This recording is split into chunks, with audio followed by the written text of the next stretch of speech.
How's it going, everybody? Welcome to this week's episode of Perfect Reload Weekly. My name is Steve, and this is where we take a look back at the week in video game news. And boy, we had a pretty loaded week. A lot of big releases out, or at least big releases to me, things that I was interested in, and kind of our first big game of 2024. But before we get into all of that, as always, our co-host Christian Slater. Christian, how you doing this week? You holding up all right? Happy anniversary, dumbass. I can't believe it. I made it a whole year without setting you on fire in your sleep. I also can't believe that more than one person has ever watched this urine soaked hellhole. Thank you. I appreciate that. Yes, this is the 1 year anniversary of this show. I believe that it actually, technically, it's tomorrow or something like that. But yes, this is the 1 year anniversary. Thanks for hanging out for the past year. We've had some good moments over that course of time, and not too bad. We missed 2 episodes over the course of the year. One was because I went out of town, that was kind of unavoidable, and one was during the great skunk apocalypse of 2023, which, God, I can't believe that that's coming up on a year. The horrible. Don't ever get sprayed by a skunk. Speaking of the person that got sprayed by a skunk, my dog just showed up, and now he is squeaking his Optimus Prime. Hey, buddy. You want to be on the show this week? Can I show them Optimus Prime? No? Oh, I can? This is Optimus Prime. There you go. Now he doesn't want it.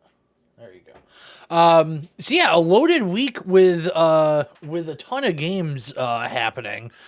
And I guess we'll just kind of dive into it. Kind of the big major release so far this year, Prince of Persia: The Lost Crown. Kind of a Metroidvania take on the Prince of Persia formula, though we're going kind of back in time with Prince of Persia. You know, the game went third person for a while during, I would say it's probably the most well-known Prince of Persia games, you know, that kind of PS2 era series of games. I mean, successful enough that they ended up making a Prince of Persia movie. And then the series kind of faded away, to be honest. You know, it kind of got replaced, not just because, you know, they both take place in sort of the same-ish time period and geographical location, but it sort of kind of got wiped away by Assassin's Creed, and Assassin's Creed's kind of been on a roll for Ubisoft ever since, and Prince of Persia just, you know, it just wasn't there anymore. But it was nice to see it make a surprise showing last year during, I think it was the Summer Games Fest, when they showed the trailer for the first time. And it got, you know, the game got showed a few more times, you know, over the course of the rest of last year. And I was really impressed by what I saw during that initial trailer. I thought it was a really solid looking game. At the time, I don't know if I necessarily got the gist it was a Metroidvania at first. I think my initial impression was just that it was like a side-scrolling, you know, action platformer kind of thing. But it is definitely full-on Metroidvania. You have a map, and they actually have a really interesting mechanic in there where you can kind of mark certain rooms on your own, you know, for points of interest. You know, maybe it's something you want to go back to, or, you know, there's something in there you need to remember how to get there and all that. There's also 2 different ways to play the game, which I think is pretty cool. I can't remember the names off the top of my head. I think one is adventure mode, and I can't remember what the other one is. But essentially, it'll be like, do you want points of interest to be marked on the map with a waypoint, or do you want none of that, and then you're just free to explore on your own? I am choosing to play it with the stuff marked on the map, just to ease my headache. I get lost very easily in Metroidvania games. I don't play a ton of them, but I do. It's not that I'm adverse to the genre. It's just I just don't play a ton of them. And honestly, the ones that I have played are more along the lines of the you know, the combination of that with a roguelike aspect to it. You know, stuff like Rogue Legacy, Dead Cells. You know, those are games that I really enjoyed. Prince of Persia so far, I'm digging it. I like the look of it. I think it's pretty good. Voice acting is serviceable, you know, not amazing, not bad by any stretch, you know, just it's there and it's fine. It's not annoying in any which way. I think I mentioned this in the video I have up on the channel of the game, is that I like the fact that even though it kind of does that RPG sort of mechanic of, character portrait on the screen and then a text box. It's all fully voiced. And a lot of times, even, big budget RPGs forego the voice acting for that. They just save it for actual animated cutscenes. Whereas in this game, everything has got, full voice work, at least so far that I have seen. Gameplay itself, I think is pretty smooth, pretty reliable. I haven't found too many situations where I feel like, I didn't, I put in this button input to do this thing and it didn't work. Like I'm not fighting against the controls anyway. I am having a really hard time getting their parry timing down. You definitely saw evidence of that in the gameplay that I have up on the channel because I was just getting hit nonstop, and so I think that's just going to kind of take some time to get used to it and kind of. Get into a rhythm of it. The demo that came out, I had played that on my own time the previous week. And that was kind of like a curated demo, which is something that we've been seeing a lot more of over the past year or two.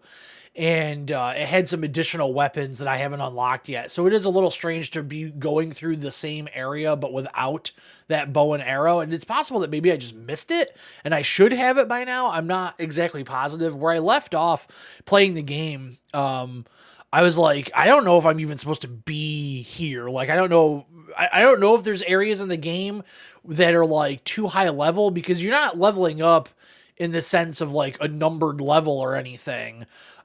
You are unlocking new abilities and some buffs and stuff like that. So I don't know if there's quite that mechanic of, hey, you shouldn't be here yet, like there is in something like Rogue Legacy 2.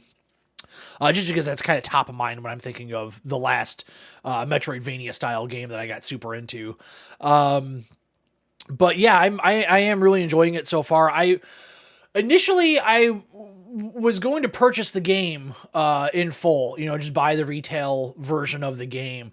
And then as I learned more about it, as impressions came out, earlier reviews came out, stuff like that, and saw that it's a fairly lengthy game and it does get quite difficult, I was like, I just don't know if I really want to spend the money on something that I might not get super deep into. So what I ended up actually doing was I paid for a month of Ubisoft Plus to get access to the game. And I would definitely recommend that if you are kind of on the fence, if this is going to be what you are looking for. Because when I saw that it was like 25, 30 hours long, I was like, I just don't know if that's what I'm really wanting right now. I'm still playing catch up on games from last year. There's a lot of other stuff coming out. Like, is that really kind of what I want to get myself into? So I would definitely recommend going the Ubisoft Plus route. I know it's obviously on PC because I'm playing the PC version. It's on Xbox. I think Ubisoft Plus is on PlayStation. I'll be honest, I don't use my PlayStation 5 very much. The only thing I have used my PS5 for in the past, I don't know, however many months, was Spider-Man 2 and Call of Duty. I haven't been using it for much else except for I went back and played a little bit of Guardians of the Galaxy. And played a couple hours of Witcher 3 and like 45 minutes of Dragon's Dogma. It's really just been between PC and Xbox, so I don't know if it's on there, but I imagine it probably is. But yeah, I think that's probably a pretty good way to try the game out. I think I did pay $17 for it or something like that, and it's a $50 game, so if it takes me 2 months, I'm still less than the cost in. And I think that's a good option if you're like me and you were just kind of on that hesitation line, kind of in the last seconds leading up to its release. But so far, I'm really enjoying the game. I spent time with every game that I'm going to talk about, obviously, this week, and it was a handful of games, more so than we've had probably in the past month or so.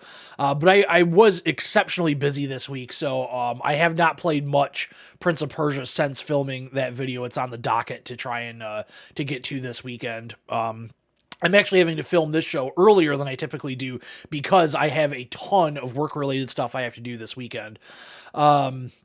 So I'm just trying to find time here and there, but I think this coming week quiets down a little bit, and I should have time to dig further into stuff. But yeah, at least with my time spent with Prince of Persia so far, between the demo and the full game release, I am enjoying it. We'll see how far I end up getting in it. Right now, it's not something I picture myself finishing, but it could get its hooks in me, and then it's off to the races. So, yeah, Prince of Persia: The Lost Crown. I would, I'd give it a go. Oh, you're an ancient immortal being lost in the sea of broken time dimensions. It's not anything I didn't hear when I went on my vision quest to get into character for true romance. Cool. You know what, buddy? True Romance is one of my favorite movies of yours. I haven't seen that in a while. Maybe we should watch that together. You could provide me like my own personal DVD commentary. That'd be kind of nice. Also, can't quite put my finger on it, but there's something different about you this week. I don't know. You just look livelier. All right. Next up is Turnip Boy Robs a Bank. We put the video up on Saturday morning of some gameplay of this. This is a sequel to Turnip Boy Commits Tax Evasion, which came out a couple years ago. And if it's funny because I think it was last week I talked about that I had played some Turnip Boy Commits Tax Evasion in order to get ready for this game. I did not realize that because I haven't finished that game yet. I didn't realize that when you start this game, it's just going to spoil everything in that game for you, which is, it's fine. It's a direct sequel. I didn't realize it was a direct sequel. I just thought it was a new adventure with the same character. So I got the ending and pretty much everything just blown out of the water for me with Turnip Boy Commits Tax Evasion. Apparently that game really goes some places. I didn't expect all that. I think I mentioned this in the video. I ended up having to Google this to confirm, are they just messing with you or is this actually what happened in this game? But Turnip Boy Robs a Bank, I filmed the video. For me, I filmed the video last night, and I just kept playing it afterwards. Later that night, a couple hours later, I was just I guess I could play another game of NBA, but I kind of just want to go back and play some Turnip Boy. So I ended up playing it for another hour and a half. And it's fun. It's run based. It's kind of it's a run based, so roguelike kind of thing. You're trying to get as much money as you can. You're robbing a bank. You're eternally robbing this bank. You're not in a time loop or anything, but you're just constantly robbing this bank. And you're trying to get as much money as you can each time. And you get further and further into the bank every time. The one thing I guess I kind of don't like about it, but I understand, is that it does have a time limit. Which is constantly ticking down. You need to get out before the time limit expires. I don't know what happens when the time limit expires. The closest I've gotten down to is 10 seconds left. And so I'm not sure what happens when that happens. But when you die, you lose, I think it's half the money that you had collected. I died on a boss fight. And I don't know if this was only because I died on the boss fight, or if you would just die in general. This is the same thing that would happen. But I think I lost half of the money I had held. So at least you got something back. So that was nice. But yeah, I'm just really enjoying it. It's very fun. It's quick, it's rapid, you're getting in and out. I did earn enough money to purchase a power up that allows me to add another minute to the timer. So now I have even more time. The only, I guess, exception to this is there have been a couple of runs where, so there's these two elevators you can go up and they bring you to a random point on the map, or a random level in the bank, I guess you would say. And there were a couple of times where both of those were I can't really advance past this point, or it's not even something that you can advance through. It brings you to a merchant or something like that. And so I was well, I guess my run is just done. Even though I have 3 minutes left, there's nowhere else in this bank for me to go. So that kind of sucked. I didn't really like that too much. And that happened a couple of times. And so it was just okay, well, I guess I'll just end the run and go back. And then, you go back and it's oh, well, I guess now I'm stuck in a different way. I guess I'll end the run and go back. And so that's a little disappointing. I don't know if I like having the random floor mechanic. I think I would personally prefer to have a very, you can really learn the map. And and kind of know where I'm going and kind of plan out an optimal run to get as much money as I can, but also progress further into the bank, to progress further into the story and all that stuff.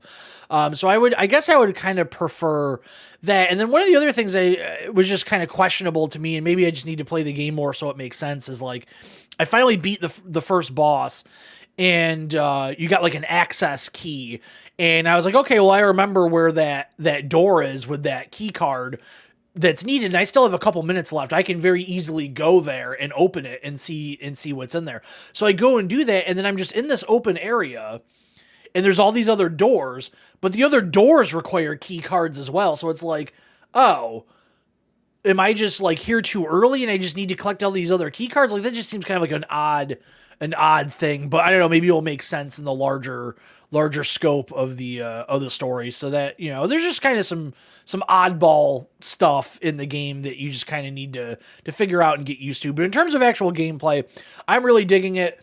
Definitely got some influence from Hotline Miami. I think the developers did an AMA on Reddit, and somebody brought up the Hotline Miami thing, and I believe one of them said, yeah, it was definitely a little bit of an influence. There's this cool like weapon upgrading mechanic where you find like a cactus and you can bring it back and it turns it into like a cactus shotgun. Some of the weapons are actually pretty neat. I've unlocked like an Uzi. I have the cactus shotgun. I have like a scythe. I have a gun that shoots vinyl records out. So there's like a whole wide variety of stuff for you to play around with, and there's a ton of power ups. There's like a you can get C4 to blow up big vaults to go in and rob them, and then you can get this laser cutter that'll cut open small vaults that you'll find along the way. And then there's all these different power-ups to give you more melee damage, or like I unlocked the ability to add another minute to the timer, stuff that makes you trip farther. So instead of rolling in this game, like having a combat roll, you trip. And so there's all these different things that you can kind of do, and there's a really nice feeling of progression, even though, yeah, there were a couple of times where I kind of got like a dud run with I don't know if it's random entirely. I'm not positive. Like, it could be RNG. I don't know. But yeah, it was, it's a really nice feeling of moving forward and making that progress. And with the game being on Game Pass, if you have, if you're in the Xbox ecosystem, or you have a PC and you have, Game Pass for PC or whatever, like, I would definitely recommend checking it out. Just know that if you haven't played the first game, it is going to spoil that game for you. So something to kind of keep in mind about that. But yeah, overall, I am really into it. I'm looking forward to playing more of it. This week was just such a nice week with a wide variety of games coming out. Each thing that we're kind of getting into, the big three this week. Very, very different from each other. So it's nice to kind of have that, I feel like playing this for an hour and then I'm done, and I'll play this for an hour and then I'm done. And it doesn't feel like I'm kind of playing the same thing. So yeah, pretty good. Christian, do you have any thoughts on Turnip Boy? You were hanging out while I was playing it last night. This is my kind of game. I'm all for any sort of anarchy, and robbing banks builds character. I mean, I guess, yeah, something is as difficult as robbing a bank successfully, I guess, builds character in some way. Is this why you're always watching The Town in the bathroom while cranking it? Is this giving you just need your Jeremy Renner and Ben Affleck? All right.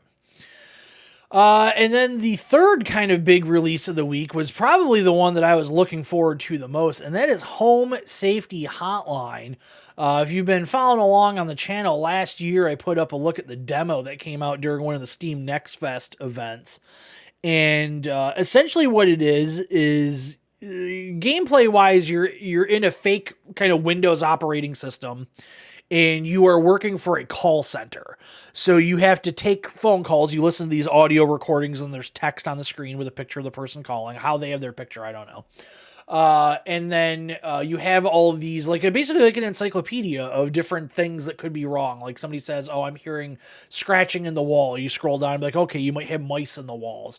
Or there's piles of dirt in the yard. Okay, you might have, a gopher in the yard or a mole in the yard or something like that. And then it very quickly evolves into, oh, you might have a desk hob, a little goblin that sorts your paper in the night, or a stair slug, or your bed sheets now have teeth. It gets like really, really out there, and it's like some really horrifying stuff, to be completely honest. And the full version of the game, like the retail release of the game, is I would say not different than the demo in the fact that you're getting graded on your accuracy at the end of every day. And if you watch the video that I put up, I blew it on kind of 2 out of the 3 days we played in the look at the game.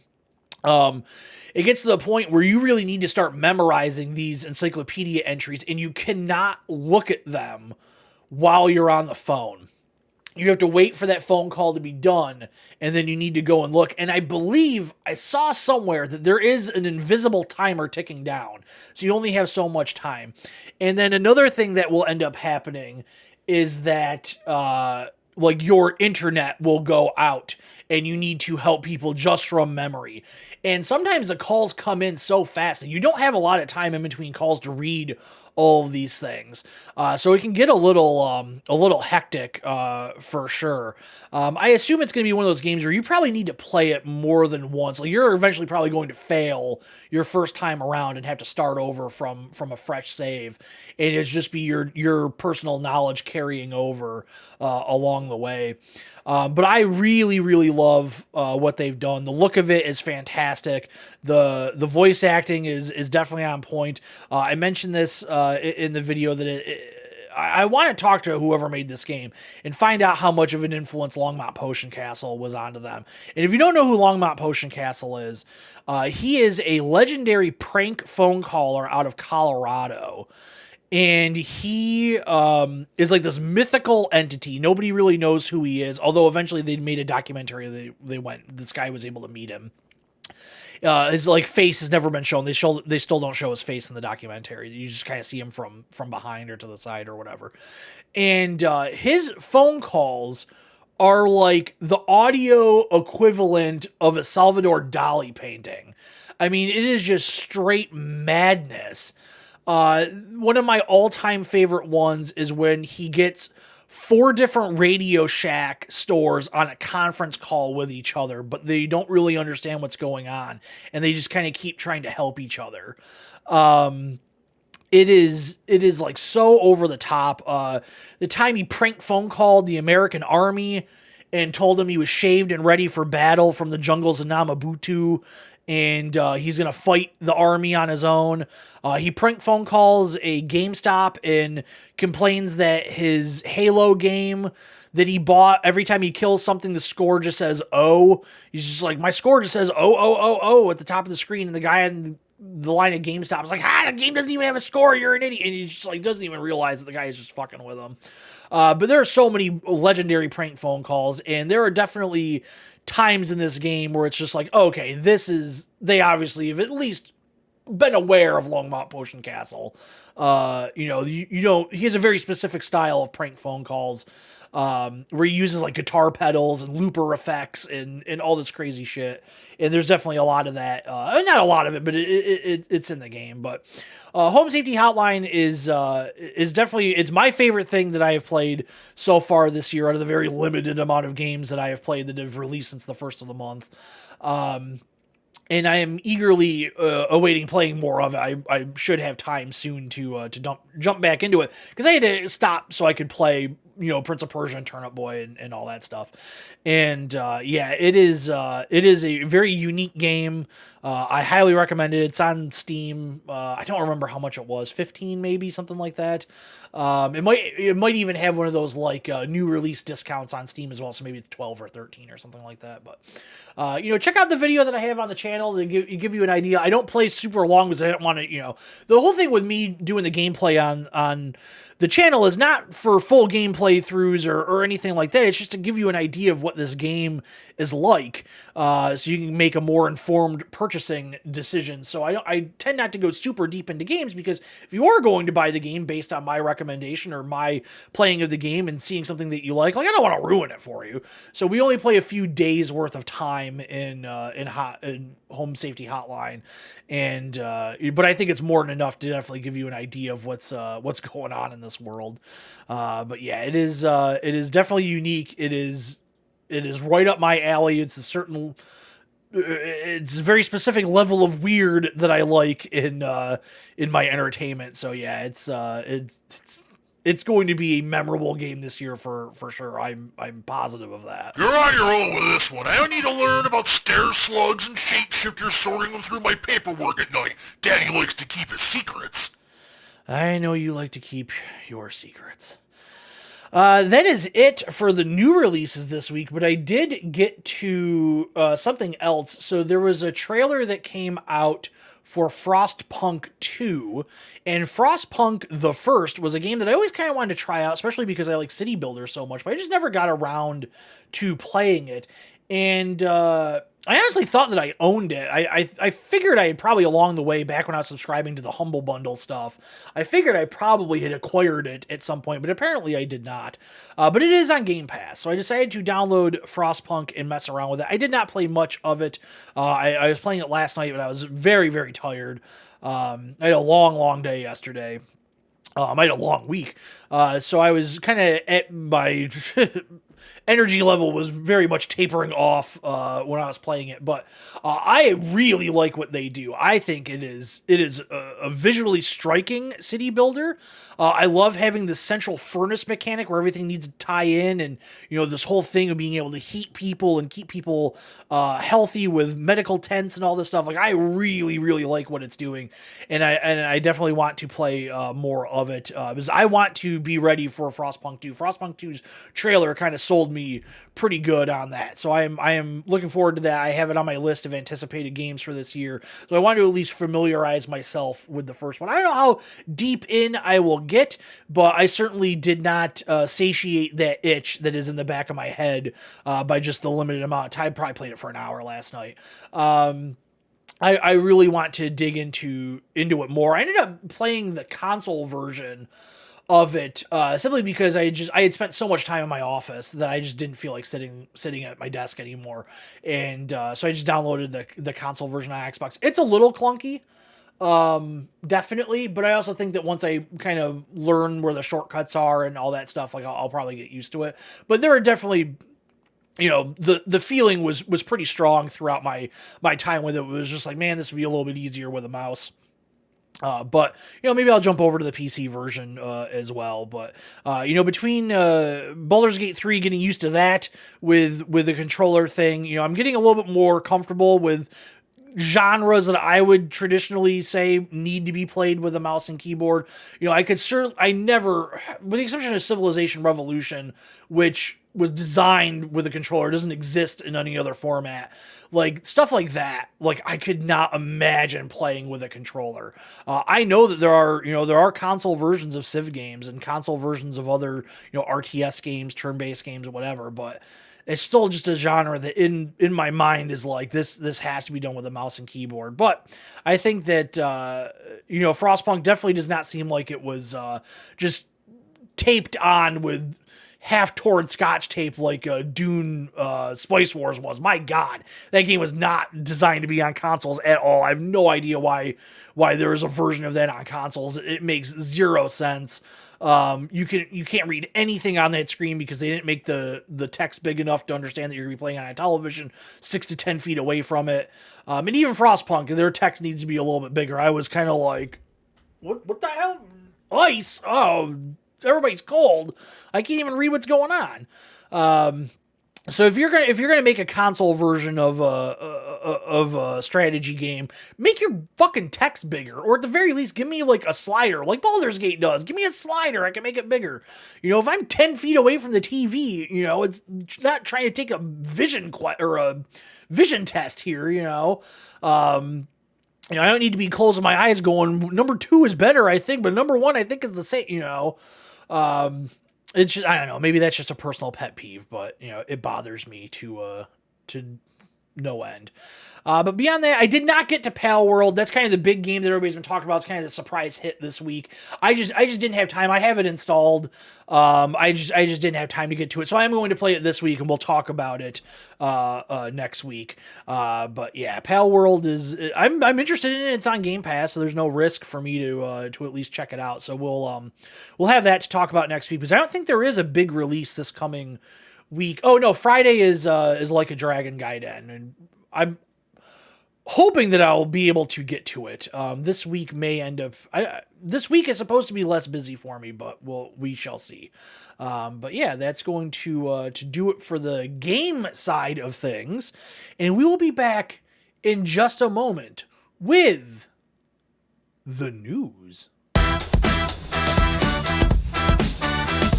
All right, we are back with the news, and there's actually kind of a light news week this week. However, we did have the Xbox Developer Direct for 2024, where they talked about a handful of games coming out this year, or at least announced for this year, only one of which got a release date, like an actual release date. And we did a live reaction to it, so that's up on the channel if you want to check that out. But we'll kind of start off with their kind of main event for all of this, which is Indiana Jones and the Great Circle, announced for just some point this year. This is the new game from Machine Games, best known for making the recent Wolfenstein games. This is going to be a first-person Indiana Jones, though they did mention that it will zoom out to third-person when you are kind of climbing ladders or doing zip lines, that kind of stuff. It takes place between the second and third movie. And you got your whip and all that stuff. A younger-looking Indiana Jones. It is Troy Baker doing the voice. I actually picked up on that fairly quick. Even though he's trying to sound like Harrison Ford, he's pretty apparent. I think I remember when I was watching the thing, I was like, I think that's Troy Baker. That sounds like Troy Baker. And then it got confirmed pretty short after the direct ended that it is Troy Baker. I know a lot of people are kind of Troy Bakered out. I know he garnered kind of some ill will in the community with him kind of signing up with some AI services a couple years ago. He seems like a little bit of an aloof dude, kind of an odd guy from what I've seen his public persona be. But I think he does a good performance. He's done some very well-regarded video game performances over the years. So I mean, I don't have anything personally against the man. It would be nice to maybe get a little bit of variety with your gruff leading male. He's kind of the go-to there. From what I heard in comment sections and stuff, that there are some other, certainly very talented voice actors that do a good Harrison Ford, evocation that maybe should have gotten the nod. But, you go with a professional like Troy Baker, he's going to be able to do the job. So I'm sure that was probably a leading factor to that. So I don't have any issue with that. It looks like you're solving some puzzles and whatnot. You definitely some hand-to-hand combat. They showed a lot of punching, using your whip. You can use your whip in different ways. You can use it for traversal to act like a zip line. You can use it to grab somebody by the feet and trip them up. You can just hit somebody with it. You can crack the whip to create a noise distraction and sneak around behind. We saw some gunplay and stuff like that. So, I mean, I imagine it's going to be a big mix of, kind of what you would expect.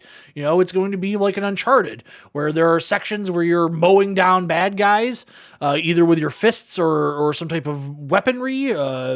And there are going to be times where you're solving puzzles. So I think it's probably going to be exactly that. And that's what it should be. I don't think they should have done anything else with it. Personally, for me, I would have preferred third person, but it is what it is. I'll take the first person. It's what Machine Games is good at, so it makes sense for them to kind of stay in their wheelhouse. So I'm sure it'll play competently. Wolfenstein games were fine games. I didn't particularly care for them all that much for a variety of reasons, but gameplay was not among those reasons. They played perfectly fine.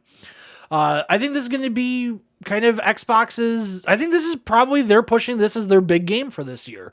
Very much in the way that Starfield was the big game for fall last year. I think that Indiana Jones, followed by Avowed, are their two big games for later on in the year. Now, I do think that Indiana Jones has a high probability of being delayed into next year.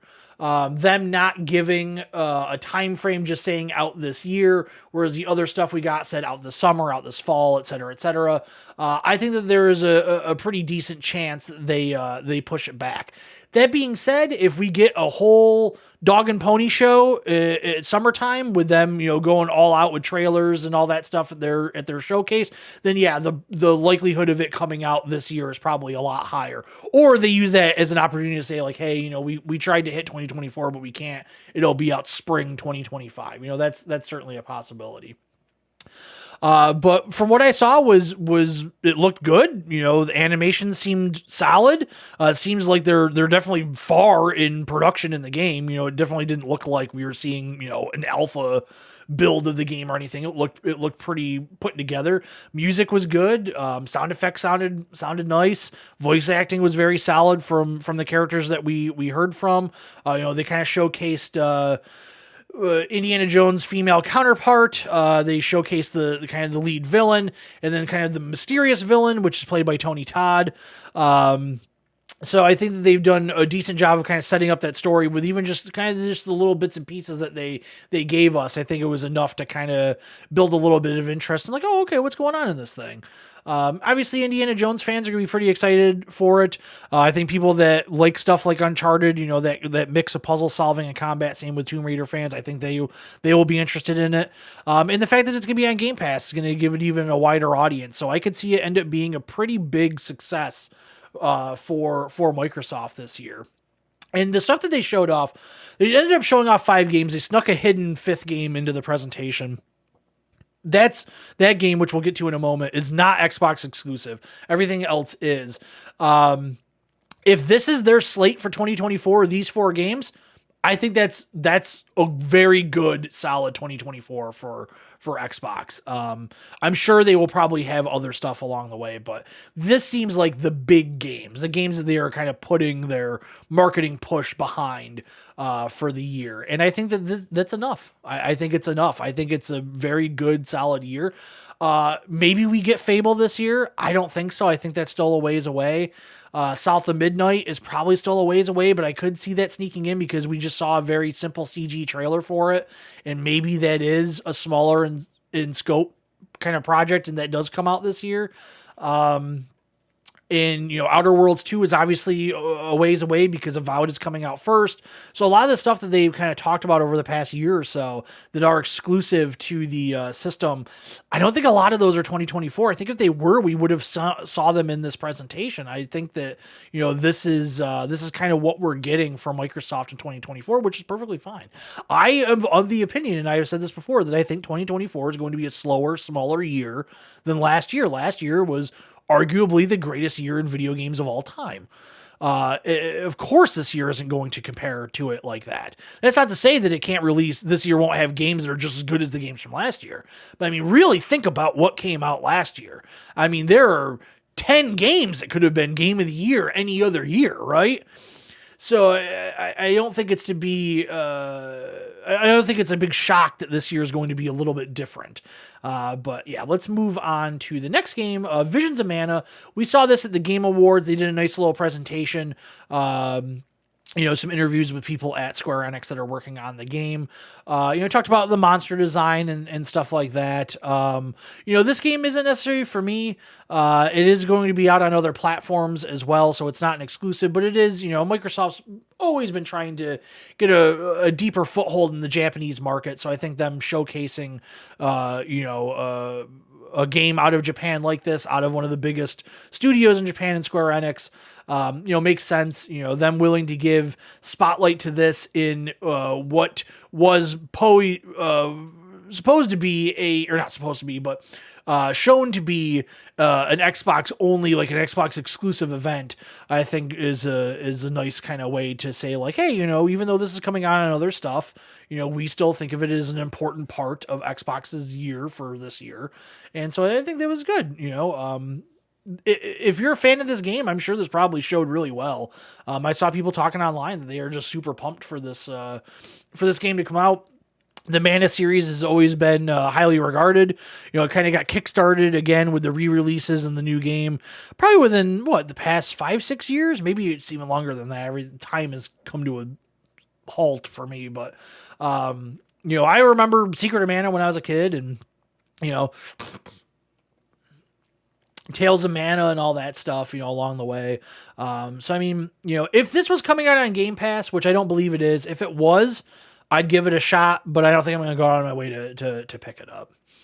Something that I was completely flew under my radar, over my head, under a bridge, Ara History Untold. Last week's episode, we talked about the games that were announced to be discussed on this video, and I was not familiar with Ara History Untold, and so we kind of I looked it up as I was filming, and it's made by some of the people that worked on Civilization 5. It's definitely in the vein of a Civilization game. I am a long-running fan of that franchise, one of my all-time favorite franchises in all of games. And so after I was finished filming last week, I went out and hunted down some interviews with the devs and saw that they were doing developer diaries on their YouTube channel, and just started watching a whole bunch of stuff about it. And I am super excited about this. It's been a while since Civ 6 came out. We have no idea when, if Civ 7 is happening. I imagine at some point it will. But they are doing some interesting twists on the format with what they got going on. I did have to have a little bit of a laugh when they were doing their presentation, where they were very, you could tell that they had to use legally distinct terminology from Civ, like they're not wonders, stuff like that, which I kind of had to laugh about. But I think that they are doing some cool gameplay twists. Probably the biggest one among them is the simultaneous turns. In Civ, you take your turn and then every other civilization takes their turn. Now everybody's taking their turn at the same time. That's a pretty big gameplay shift. So I'm curious to see how that goes out. They showed that they're going to have like wildlife that kind of comes and attacks your villagers. I assume this is the barbarian mechanic from Civ. It's kind of what it seems like to me, but maybe there is some type of barbarian equivalent in their game as well. But that's kind of what it was, like kind of like the random encounter sort of thing that would happen. They showed off some of the like advanced tech, like you're going to be able to get like Gundam looking mechs at some point. I think the combat stuff looks really good. In the Civ games, you just kind of see your singular units, maybe a couple of character models fighting, taking turns with each other. Whereas this, because they're all taking turns together, like it looks almost like Total War. I mean, it looks like when you're playing Total War game and you're fighting like that big, 50 units, 100 units all converging in on each other to fight. And that's kind of the impression that I got from it. You talked about there's no one way to win the game. It's the same with Civ. You can have a science victory, a military victory, all that kind of stuff. I just think that this showcased really well if you're a fan of the genre. I don't know if it's going to bring new people in. Maybe. It's on Game Pass, so maybe it will. I mean, it's certainly possible. But I am really, really excited for this, and I'm kicking myself that I just totally missed this game. I don't know how. I wish I could have been kind of following along with the development of it. But yeah, it is kind of right up there for me for most anticipated games of the year now. They didn't give it an exact release date, but they did say it was coming out this fall. The way they were talking in the presentation, and I don't know if this is true or not, almost made it seem like this is sort of launching in early access. But that could have just been a poor choice of words, because they were talking about like, oh, we're going to put it out and then we're going to continue to support it. Like, yes, stuff like Civ always got support with DLC, new civilizations that add to the game, new scenarios. They would do the big expansion packs that would add like storms or whatever to the game. Maybe they just meant that. like just to say like, hey, this isn't just we're going to dump this game out and then never touch it again. This is going to be an ongoing effort. But I don't know, there's just maybe the way they talked, but like I said, it could have just been, maybe it's all in my head. It just sort of seemed like they were kind of hinting around that this is early access, but I could be totally off base with that. But yeah, we will certainly be checking that out when it comes out. Next up, to be honest, this is the game, aside from Visions of Mana, that I'm the least interested in. This is Hellblade 2 Senua Saga. This got an actual release date of May 21st, so it's coming out in just a few months. They really kind of went into the audio design of the game, as that's kind of what the first game is known for. They're really amping up the audio hallucination stuff, doing a lot of binaural audio and things like that. They showed footage of two women speaking, and they were actually circling the microphone so they can actually pick up the kind of the 360 sound of it all. They showed some of the motion capture stuff that they've been working on. The woman that plays Senua has like one of the most expressive faces I've ever seen in my life. So she's, their facial tech is just on point. Them and NetherRealm really kind of pushing the boundaries of what facial tech has in games right now.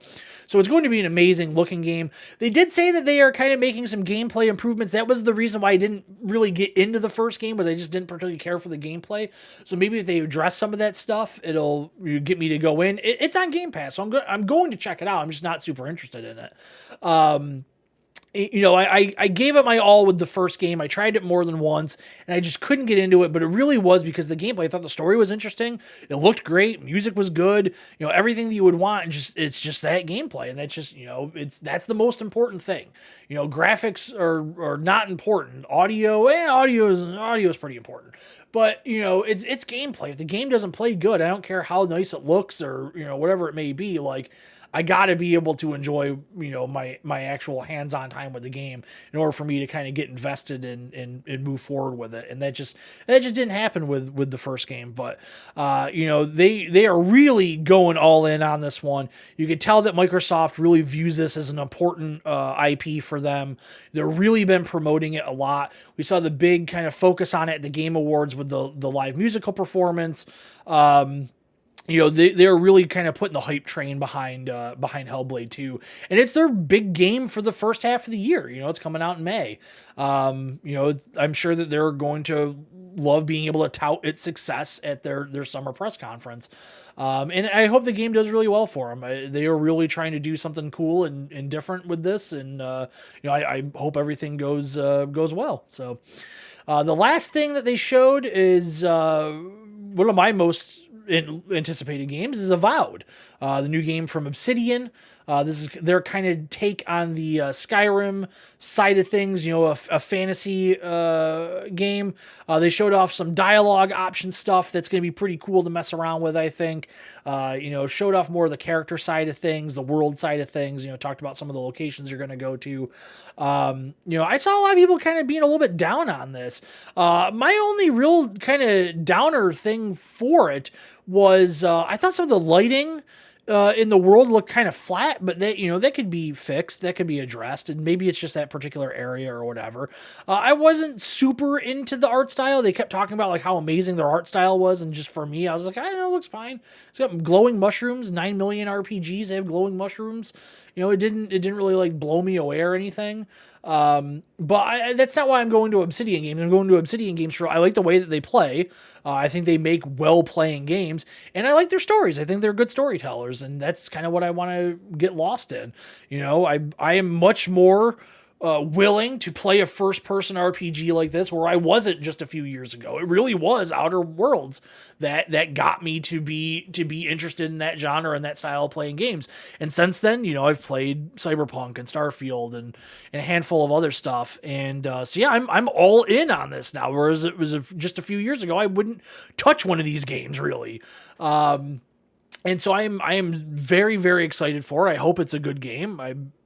It's right now, it's kind of the highlight of the fall for me, as long as it comes out. I get the feeling this game was actually further along than we thought. They had done the Outer Worlds 2 trailer first, leading you to believe that was going to be next. And then, we see Avowed last year, and it's like, oh, okay, well, we're getting this instead.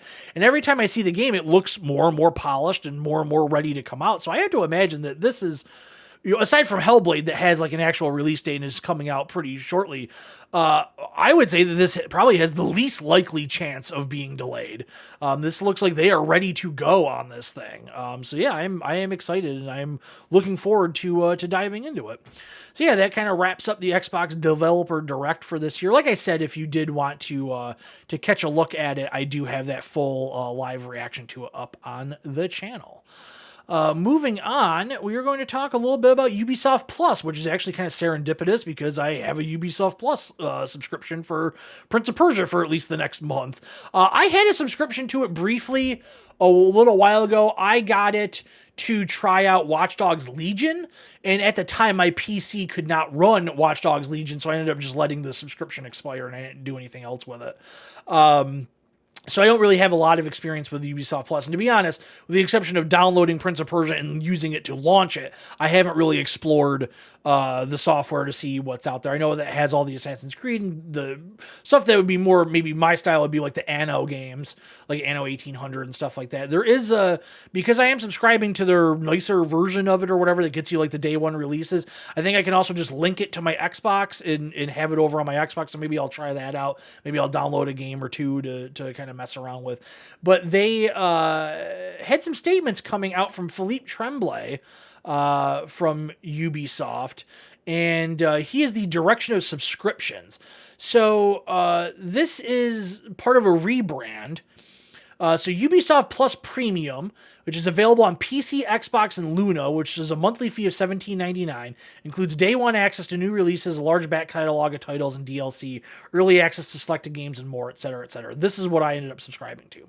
There's also Ubisoft Classics, which has a back catalog of games to PlayStation Plus Extra and Premium subscribers, is now on PC as well, as $8 a month. And so this is the continuation of Uplay Plus, which is what it was called when it launched in September 2019. And then there is a quote that he said, this is about the different ways for players to consume their games. This is coming from Tom Ivan over at VGC. The point is not to force users to go down one route or another, he said. We offer purchase, we offer subscription, and it's the gamer's preference that is important here.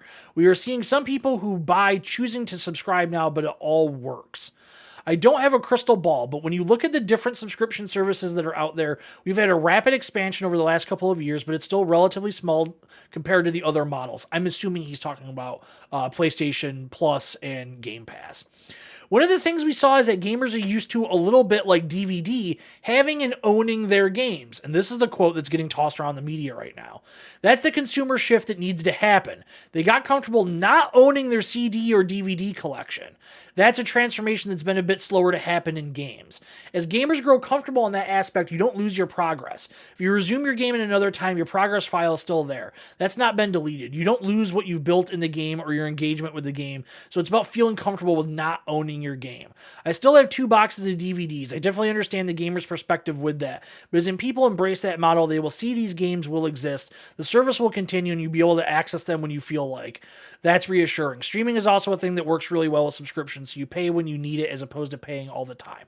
So that's been a big thing because we've started to see some big budget video games not have physical releases. Alan Wake 2 did not have a physical release. It just got announced that Hellblade 2 will not have a physical release at all. And it seems to be that video game players have been the slowest to adapt to the either streaming future or the digital purchase future. And for the longest time, I was kind of right there with them. Back in 2011, I started working at a video game store. And when that happened, I started collecting video games. It was very easy to collect video games working at a video game store because you got first pick of the trades that came in. And we were an independent video game store, so we bought and sold retro games, everything from new releases all the way back to Atari and Commodore, right? So I started to amass, not a huge collection, but decent collection of stuff. I had a fairly sizable GameCube collection. I had a lot of stuff I was a big Sega collector, had a lot of Genesis, Sega CD stuff, that kind of stuff, TurboGrafx to a degree. So I liked having my physical collection, and that's probably my thing that defines me. If you ask the people that know me, what's something about Steve, a lot of people are going to say, oh, Steve's the guy with the big record collection. That's like a big kind of defining part of me, is that I'm a big collector. I have a record collection. I have a toy collection. And at one point, I had a video game collection. I ended up selling off all my video game collection. I needed the money. I wanted to move and get my own place. And I sold off all my video games to fund new furniture, paying to move, getting movers paid, all that stuff. And it was worthwhile for me to do. And I have not regretted that. The only stuff I kept out of selling that was my Atari 2600 stuff, which, to be honest, at this point, I don't even know where it is. Everything else went away. I had, to say that I had a large DVD collection, I think is kind of putting it mildly. At one point, I had somewhere between the neighborhood of 2,000 to 2,500 DVDs and Blu-rays. And I ended up getting rid of a lot of them. I still have a lot. I probably have close to 400 movies sitting on a shelf in the back of my house. But I have fully embraced Netflix and Hulu and Max and all that stuff. I don't need to have the physical media anymore. I certainly miss it. In a perfect world, I would have it, because then I don't have to worry about a movie not being on a subscription service. But it's just not that convenient anymore. When you own a house, you only have so much room. When I was in an apartment, I only had so much room. When I got a house, I had more room, but I still only have so much room. And you just can't fill everything with stuff. So, for digital stuff, personally, the first thing to go is books. I kind of stopped buying books and switched to ebooks. I have a little tablet and I have the Kindle app, and that's how I read. Or if I really have to, I'll read on my phone. And I will only buy books when it's kind of like a specialty publication, or maybe a biography that I really want. Sometimes Barnes & Noble will have like autograph books. I've picked up some autograph biographies and stuff like that. Or if it's an author that I really like, I'll buy the actual book. But that was kind of the first to go. And then music, I still actively buy vinyl, but 90% of my time listening to music is on Spotify, because I'm listening in the car, I'm listening while I'm doing work in my office. I can't hear the vinyl from the office. I have a whole room in my house that is just my records. So I have to go and sit in there if I want to listen, which is fine. I don't have a problem doing that. But, the majority of my time listening to music is through streaming. And then obviously, like I said, with movies, but video games, it took me a while. It took me a while to get around to the idea of buying digital stuff. And I think part of the thing that was the push was Steam. It got to the point where you didn't really have an option besides buying PC games digitally. They just stopped making them. They just stopped making physical versions of the game. I want to say the last physical version of a game I got was Diablo 3. And then I remember there were a couple games that I bought where they gave you a case. You would pre-order the game at GameStop and you would get the DVD case, and inside was just a download code on Steam. So, that was kind of the thing to go. And then over time with digital games, I would say now, even as a console player as well, not just PC, I am buying the majority of my console games digitally. Some I am buying physically. If it's a game that I know I'm just going to kind of play and be done, Spider-Man. I don't need to have that hanging around, so I bought it and traded it in to get something else. But something like Call of Duty that I'm going to play a lot, I buy digitally. NBA, 2K, I buy digitally. I put hundreds and hundreds of hours into sports games every year. Shitload. I mean, it's stupid how many hours I spend playing sports games throughout the year. I just buy it digitally, so it's just there. I can just boot it up whenever I want. So the convenience is nice. Now hard drive space comes in. Since I have made that switch, I had to spend money to upgrade the hard drive in the PS5. I had to spend money to upgrade the hard drive in the Xbox Series X. I've had to put 2 separate hard drives in this computer, 2 solid state drives to upgrade that. It becomes a situation of having space, and you can't just have everything readily available. You are going to have to uninstall games on your console. But I understand where this guy is coming from. He's not wrong. People have been jumping down his throat about this stuff. People getting used to not owning their games. He's the only guy that's being honest. Honestly, he should be lauded for being honest. Philippe Tremblay is being honest with you. You do not own your digital games at any point in time. They can be taken away from you. Services end. All that stuff could end. They could be taken away from you. You do not own them. At least he is not leading you a line of bullshit. He is being completely and 100% upfront with you. You do not own your digital games. And I appreciate that somebody is saying that. That's just the way it is. You don't fucking own these things. You may think you do. It may feel like you do. I've got Steam games that have been on my account for a decade, and I feel like I own them. I don't. They can be taken away from me tomorrow. That's just kind of the way it is, and you should be used to that because every month on the first of the month, your streaming services add new stuff and take things away. Every month, Game Pass adds new things and takes things away. It's just the way it is. It's going to get to the point where what video games you have access to are a game of roulette. You have no idea where it's going to land. That's just the way it is. So people have been jumping down this guy's throat. Fuck that. He's telling you the truth. What do you want? The truth sucks, but that's the way it is. That's it. Sorry. I mean, what do you want? So yeah, streaming games is the future. Game Pass is the future.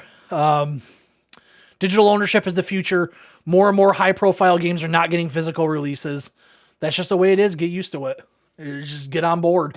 It may suck, but it's no different than anything else. What do you want? All right. Our last story is kind of piggybacking off of that. Digital storefront kind of in transition, possibly shutting down at some point, but for right now, ending new release content. Rock Band, no more DLC. Harmonix is focusing solely on Fortnite now. This is from Zach Swyson over at Kotaku. Harmonix, the Epic Games-owned studio behind the popular rhythm game franchise Rock Band, has officially announced it is wrapping up its weekly DLC releases for 2015's Rock Band 4 and will now focus on supporting Fortnite Festival instead. So it's been going strong for almost a decade now. Essentially, they've been putting out DLC for Rock Band games for, I think somebody said it's between 15 and 17 years at this point. It's insane that they've kept it going for this long. But yeah, it's over with. I'm hoping that they kind of do something pretty cool. It ends this week. It's this Thursday is the last day, the 25th. They said that they've kind of hinted that there will be something interesting at the end of all of this. I don't know what that will be. Rock Band at one point was like my most played game. I played a ton of Rock Band 4. I really enjoyed it. I spent quite a bit of money on DLC in my time. Rock Band 3 was probably where I spent the most amount because they had that Rock Band network thing where they were taking like small independent bands and getting them into Rock Band. A lot of like extreme metal and hardcore bands and just kind of out there stuff was making its way into the game. And I really like that. I wish to be honest, I wish I had a guitar and a copy of Rock Band 4. I would love to play it. The last time I played it was probably, oh boy, it's been a little while. Probably about 4 or 5 years. 4 years ago. It was 2020. 5 or 6 years ago, something like that was probably the last time I was playing. No. Oh my God. Time flies. I wasn't even living in this house the last time I played it. Okay. It was probably somewhere between 2016 and the beginning of 2018. The last time I played Rock Band 5. My God. No. Is that right? Rock Band 4, 2015. Yeah, 2017 sounds about right then. Yeah, I guess probably 2017. Yeah, personal story time with me for some reason. It's out of apropos to nothing. So yeah, it's sad. But what we're hearing though is because of this Fortnite Festival thing, which is a rhythm game as well, is that support for the instruments is coming to Fortnite Festival, and apparently there are contracts being signed with companies like PDP that make third-party accessories to start manufacturing new accessories for Rock Band. So I don't know, maybe there is the point where I could pick up a copy of Rock Band 4 and play it with a new third-party guitar or something like that. Because the last time I played, like, my account carried over. Not everything is carried over. Like, a lot of those Rock Band Network songs, a lot of those did not make it over, which I assume were just music licensing issues, stuff like that. But I don't know if I'm going to try this Fortnite festival thing. I've never played Fortnite. I don't know much about it. I guess I could just put this on mute. There's a trailer for it. Okay, this just looks like Rock Band. Okay. Yeah, maybe. Oh, you download Fortnite to play. Okay, that's right. Fortnite is a platform now. I don't know. Maybe I'll try that out. Maybe we'll get a guitar when this whole thing comes to fruition and check it out or something. But yeah, it's a sad day. You know, I always enjoyed the Rock Band games. I didn't play a lot of Guitar Hero. I never owned it. Definitely played it at like somebody's house before. But it was Rock Band was the first one that I bought on my own and played. And I had the drum set and everything. I actually always, it was funny. I hated playing the drums on Rock Band despite being a drummer because it's so unnatural to play it like you would if you were an actual drummer. If you hooked up like an actual like electronic kit, and map the controls, then you could play it more naturally. But I always hated playing the drums in Rock Band. I would just sing or play guitar was kind of my whole deal on that. But yeah, sad day. You know, a super successful franchise. You know, Guitar Hero and Rock Band definitely changed things. At one point in time, they were the most popular games in the world. And some of the most influential games for getting people into different styles of music, you know, right up there with Tony Hawk. Tony Hawk introduced a whole generation of kids into punk and kind of weird hip hop and stuff like that. And Rock Band got a whole generation of kids into rock and metal and classic rock and all that kind of stuff. And eventually they had every genre you could possibly think of in there. They had pop songs, they had country songs, and a whole bunch of stuff. So yeah, kind of a sad day, but man, what a legacy it left behind. You know, you definitely can't argue with that. Do you know how many mid-2000s Hollywood parties were fueled by Rock Band and Guitar Hero? The reason why Topher Grace was Venom is all thanks to Sam Raimi losing a bet that he could play Through the Fire and Flames blindfolded. It doesn't surprise me. I'm sure there was quite a bit of alcohol lubing up that party. But yeah, that's going to do it for the show this week. All right, so what's happening on the channel this week? It's a big week.